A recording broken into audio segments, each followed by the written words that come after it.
नमस्कार। आचार्य राजशेखर की काव्य मीमांसा के अध्ययन को आगे बढ़ाते हैं। पिछले कालांश में हमने पढ़ा था कि काव्य पुरुष को मनाने के लिए साहित्य विद्यावधु एवं मुनिजन सर्वप्रथम पूर्व दिशा में गए। वहाँ साहित्य विद्यावधु ने काव्य पुरुष को आकर्षित करने के लिए जिस वेश को धारण किया, वहाँ की स्त्रियों ने भी उसी का अनुसरण किया। अतः उनकी इस प्रवृत्ति का नाम औड्रमागधी पड़ा।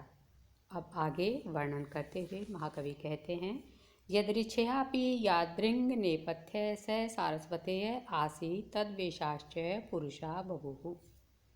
स सारस्वतेय, उस सरस्वती पुत्र काव्य पुरुष ने यदृच्छया स्वेच्छा से यादृङ्ग नेपथ्य जिस वेश को धारण किया, तद वेशाश्च पुरुषा बभूवुः, वहाँ के पुरुषों ने भी उसी वेश को धारण किया। सापि सैव प्रवृत्ति, तथा वह प्रवृत्ति भी उसी नाम वाली थी, अर्थात उनकी इस प्रवृत्ति का नाम भी औड्रमागधी पड़ा। तदपरम नृत्यवादाद्यकम एषा चक्रे सा भारती वृत्ति। तदपरम, उसके पश्चात नृत्य वाद्य आदि को उन उमा पुत्री ने चक्रे प्रस्तुत किया। सा भारती वृत्ति, वह भारती वृत्ति कहलाई। इसके पश्चात जो साहित्य विद्यावधु थी, उसने जो नृत्य और वाद्य आदि प्रस्तुत किया, उसका नाम भारती वृत्ति पड़ा। ताम ते मुनय इति समानम पूर्वेण। ते मुनय, उन मुनिजनों ने उस भारतीय वृत्ति की प्रशंसा भी पूर्वेण समानम, पूर्व की तरह की। तथाविद कल्पयापि यदा यद अवशंवदीकृत समासवद अनुप्रासवद योग वृत्ति परंपरा गर्भम वाक्यम जगाद सा गौड़ीया रीति ही। उस प्रकार करने पर भी, तथाविद कल्पयापि, उस तरह की वेशभूषा और नृत्य वाद्य आदि प्रस्तुत करने पर भी, यदा जब अवशंवदीकृत काव्य पुरुष को आकर्षित नहीं किया जा सका, तो जब काव्य पुरुष आकर्षित नहीं हुआ, तो उस साहित्य विद्यावधु ने समासवत, समास से युक्त, अनुप्रासवत, अनुप्रास से युक्त, योग वृत्ति परंपरात गर्भम वाक्यम जगाद, तथा योग वृत्ति और परंपरा से युक्त वाक्य का प्रयोग किया। सा गौड़ीया रीति, वह गौड़ीया रीति कहलाई। गौड़ीया रीति वह कहलाई जो समास से युक्त थी, अनुप्रास से युक्त थी और योग वृत्ति और परंपरा से युक्त थी। ताम ते मुनय इति समानम पूर्वेण, उन मुनिजनों ने उस गौड़ीया रीति का भी पूर्ववत उसकी प्रशंसा की। वृत्ति रीति स्वरूपम यथा अवसरम वक्ष्यामि। आचार्य राजशेखर कहते हैं, वृत्ति और रीति क्या होती है, इनके स्वरूप का वर्णन यथा अवसर इसी ग्रंथ में आगे करेंगे। अब आगे वर्णन करते हुए कहते हैं, ततश्च स पांचालान प्रत्युच्चचाल। इसके पश्चात वह काव्य पुरुष पांचाल प्रदेश में गया। यत्र पांचाल, शूरसेन, हस्तिनापुर, काश्मीर, बाहिक, बाल्लीक, बाह्लवे आदय जनपदा।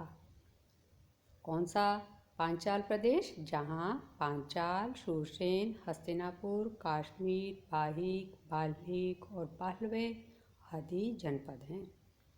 तत्र अभियुञ्जाना तम औमेयी इति समानम पूर्वेण। वहाँ पर भी अभियुञ्जाना, उस काव्य पुरुष को आकर्षित करने वाली औमेयी उमा पुत्री साहित्य विद्यावधु ने जिस वेश को धारण किया, पूर्वेण समानम, वहाँ की स्त्रियों ने भी उसी वेश को धारण किया। सा पांचाल मध्यमा प्रवृत्ति, वह पांचाल मध्यमा प्रवृत्ति कहलाई। ताम ते मुनय अभितुष्टुः, उस पांचाल मध्यमा प्रवृत्ति की स्तुति मुनिजनों ने इस रूप में की। ताटंक वल्गन तरंगित गंडलेखाम आनाभिलंबिदरदोलित तारहारम आशोणी गुल्फ परिमंडलित अंतरीयम वेशम नमस्यते महोदय सुंदरेणाम। महोदय सुंदरेणाम, यहाँ महोदय शब्द का तात्पर्य है कान्यकुब्ज देश। कान्यकुब्ज जो प्रदेश है उसकी सुंदरियों का वेशम नमस्ते, जो वेश है वह नमस्कार के योग्य है, प्रशंसा के योग्य है। कैसा है जो वेश, तो उसकी विशेषताएं बताई जा रही हैं कि जिसमें ताटंक वल्गन तरंगित गंडलेखम, ताटंक कर्णाभूषण के वल्गन हिलने से तरंगित हो रहा है कपोल प्रदेश, अर्थात कर्णाभूषण के लटकने से जिसमें कपोल स्थल रोमांच से युक्त हो गया है। तथा अनाभिलंबी दरदोलित तारहारम, अनाभिलंबी नाभि प्रदेश तक लटकने वाला क्या तारहारम, जो चमकीला हार है या मुक्ताहार है, वह कुछ दरदोलित हिल रहा है। नाभि प्रदेश तक लटकता हुआ चमकीला हार या मुक्ताहार कुछ कुछ हिल रहा है। तथा आशोणी गुल्फ परिमंडलित अंतरियम वेशम, तथा जिसके आशोणी कमर से लेकर गुल्फ परिमंडलित टखनों तक अंतरियम जो अंतरीय है, अधोवस्त्र है, वह उनके अंगों को कमर से टखनों तक के अंग को प्रच्छन्न कर रहा है। ऐसा कान्यकुब्ज की सुंदरियों का वेश सम्मान के योग्य है, नमस्कार के योग्य है। इस तरह से मुनिजनों ने उनके वेश की प्रशंसा की। अब आगे वर्णन को बढ़ाते हुए महाकवि कहते हैं, किंचित आर्द्रमना यन्नेपथ्य स सारस्वतेय आसीत् इति समानं पूर्वेण। स सारस्वतेय किंचित आर्द्रमना, कुछ प्रसन्न मन वाला होकर, स सारस्वतेय उस सरस्वती पुत्र काव्य पुरुष ने, यत नेपथ्य जिस वेश को धारण किया वहाँ पर, तो समानम पूर्वेण वहाँ के पुरुषों ने भी पूर्ववत उसी वेश को धारण किया। सापि सैविति समानम पूर्वेण, और उनकी यह प्रवृत्ति भी पूर्व की तरह कहलाई, अर्थात कौन सी कहलाई, पांचाल मध्यमा प्रवृत्ति कहलाई। यद ईषत् नृत्य गीत वाद्य विलासादिकम एषा दर्शयाम बभूव सा सात्वती वृत्ति। अब वृत्ति के बारे में बताते हैं कि जो ऐशा इन उमापुत्री ने या साहित्य विद्या वधू ने ईषद हल्का नृत्य गीत वाद्य विलास आदि दर्शयाम बभूव प्रदर्शित किया, सा सात्वती वृत्ति, वह सात्वती वृत्ति कहलाई। सात्वती वृत्ति वह कहलाई जिसमें साहित्य विद्या वधू ने हल्का नृत्य गीत वाद्य विलास आदि प्रस्तुत किया। आ विद्ध गतिमतत्वात् सा च आरभटी, आविद्ध गतिमतत्वात्, तथा इस वृत्ति में गति का अवरोध होने के कारण इसे आरभटी भी कहा गया। सात्वती वृत्ति को ही आरभटी कहा गया, किसके कारण, आविद्ध गतिमतत्वात्, गति का अवरोध होने के कारण।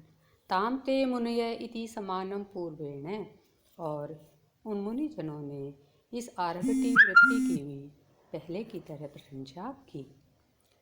तथाविद कल्पयापि तया यद ईषद वसंवदीकृत ईषद समासम ईषद अनुप्रासम उपचार गर्भं च वाक्यम जगाद सा पांचाली रीति।